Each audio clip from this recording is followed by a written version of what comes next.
Hello everyone, this is Ima R from 5th Sem ISC. So today we are going to perform knowledge sharing activity. In this activity we will come to know what is deterministic finite automata, what are the different methods to solve them. There are 5 to 6 methods. We are going to perform 2 methods among them. Okay then let's get started. Hi, this is Chandrika from 5th Sem ISC. Before going to discuss the problems, first let us know the definition of DFA, that is deterministic finite automata. In DFA, for each input symbol one can determine the state to which the machine will move. Hence it is called as a deterministic automation, or it is also defined as the quintuples. Those are Q naught, K, sigma, A, delta. Q naught represents the start state, K is a finite set of states, sigma is input alphabet, A is a subset of K, is a set of accepting states, delta is the transition function. Now let us see the problem, that is first is divisible by K problem. For solving these kind of problems we have to follow certain steps. The steps are: step 1 is identify the radix R, input alphabet sigma and divisor K. First we have to identify values of these three, that is R, sigma and K. Next we have to compute the possible remainders, that is I. Next, we have to find the different transitions using the formula J is equal to R star I plus T mod K and delta of Qi comma A is equal to Aj. Finally, we have to construct the DFA. Now let us see the problem statement. The problem statement is: construct a DFA which accepts the strings of zeros and ones where the value of each string is represented as a binary number. Only the string representing 0 modulo 5 should be accepted. First, let us try to understand the given problem. See, in the given problem, what they have given, the DFA should accept the strings containing zeros and ones, and only the 0 modulo 5 should be accepted. According to this, now let us solve the problem. First, as we have discussed the steps, first we have to identify the radix R. Here in the given problem, R is equal to 2. Next, we have to identify the input alphabet sigma. Here, input alphabet sigma is equal to 0, 1, and then divisor K. Here, 0 modulo 5, that is value of K is 5. And compute the possible remainders, that is 0, 1, 2, 3, 4. 0 mod 5 is equal to 0, 1 mod 5 is equal to 1, 2 mod 5 is equal to 2, 3 mod 5 is equal to, like that we have to compute the possible remainders. See, according to the 0 modulo 5 should be accepted, that is 0 mod 5 is equal to 0, 5 mod 5 is equal to 0, 10 mod 5 is equal to 0, 15 mod 5 is equal to 0. These are the strings that should be accepted by the DFA. That is 5 is represented as 101 and 10 as 1010. Next step is we have to construct the transition table according to the formula J is equal to R star I plus T mod K. Here first we have to consider the different values of the remainders. I is equal to 0, I is equal to 1 and I is equal to 2, I is equal to 3, I is equal to 4. For I is equal to 0, we have to consider D is equal to 0, D is equal to 1. For I is equal to 1, D is equal to 0, 1. For I is equal to 2, D is 0, 1. For I is equal to 3, D is equal to 0, 1. For I is equal to 4, D is 0 and 1. See, now let us solve the problem according to this formula R star I plus T mod K. The value of R is 2 and I is 0 and D is also 0.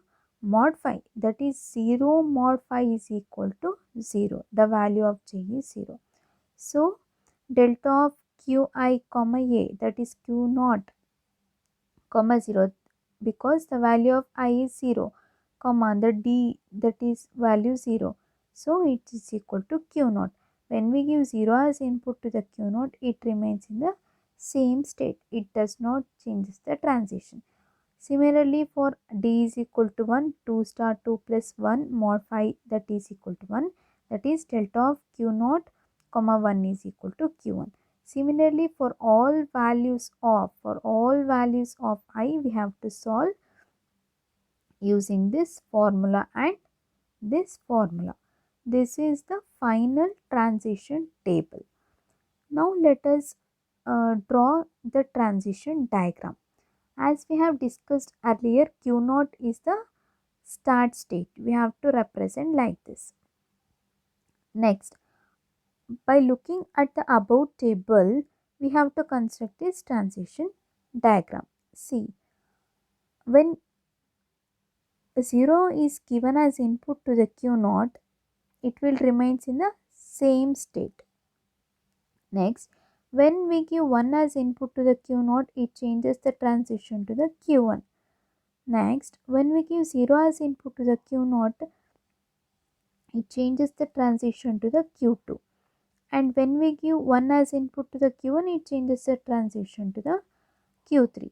And when we give 0 as input to the Q2, it changes the transition to the Q4. And when we give 1 as input to the Q2, it changes the transition to the Q0. And for Q3, when we give 0 as input, it changes the transition to the Q1. And 1 as input, it changes the transition to the Q2. Similarly for Q4, when we give 0 as input to the Q4, it changes the transition to Q3. When we give 1 as input to the Q4, it will remain in the same state. Here we have to identify the final state. For finding the which is the final state, we have to see the condition. That is, in this problem they have given 0 modulo 5 should be accepted. The strings which accepts the 0 modulo 5 is 101, 1010, etc. Now let us check 101. That when we give 1 as input to the Q naught, it changes, it goes to Q1, and 0 for the Q1 it changes to Q2, and for the Q2 when we give 1 as input, it comes back to the Q naught itself. Next we check another string 1010. See, when we give 1 as input to the Q naught, it will changes to the Q1, and 0 to the Q1 it will changes to the Q2, and when we give 1 as input to the Q2, it goes to the Q naught, and when we give 0, it remains in the Q naught itself. So by seeing all these conditions, we consider Q naught as the final state. The final state is represented by double circles. This is the final transition diagram for the given problem statement. The next problem will be continued by Hima. Here is the another method to solve the DFA, that is number of specified symbol mod k with logical operator. As we all know that logical operators are and, or, and not. By identifying those operators, we will come to know that the given problem statement is specified symbol mod k with logical operator. To perform this operation, first let us see what are the steps involved to solve this problem. Step 1. Solve as two independent problem. Step 2. Obtain the cross product of Q1 and Q2, that is Q is equals to Q1 cross Q2. Step 3. Obtain the transition delta of combined machine using the transition delta 1 and delta 2. After performing all these three steps, the final step is to identify the final state. By taking these steps as the reference, we will solve the problem. So the given problem statement is obtain the DFA to accept strings of A's and B's such that the number of A's is divisible by 5 and number of B's is divisible by 3. As I said in the earlier stages that we have to solve it as a two independent problem. That is, number of A's is divisible by 5 is the one problem, and another has number of B's is divisible by 3. And to find the given problem is divisible by mod k with logical operator, this is the logical operator AND. So by seeing this logical operator, we'll come to know that the given problem statement is logical operator with mod k problem. So first solve this method. After that we are going to solve this one, that is na of w mod phi is equals to 0, and another independent problem is nb of w mod 3 is equals to 0. So next step is to find the transition. To find this transition, there is a formula, that is delta of qi comma a is equals to q of I plus 1 mod phi. Here phi means the value of k. Always the start state is q naught itself. Just for the understanding purpose, we are going to take q naught as a naught. So in the value of I, we are going to substitute 0 to 4, that because k value is 5. So in the place of I, we'll put delta of q naught comma 0 is equals to q of 0 plus 1 mod phi. Mod means the remainder. The answer gives q1. In the place of I, we are going to put the value 1. Delta of q1 comma a is equals to q of I value is 1, 1 plus 1 mod phi, that is 2 mod phi, answer is, remainder is 2, that is q2.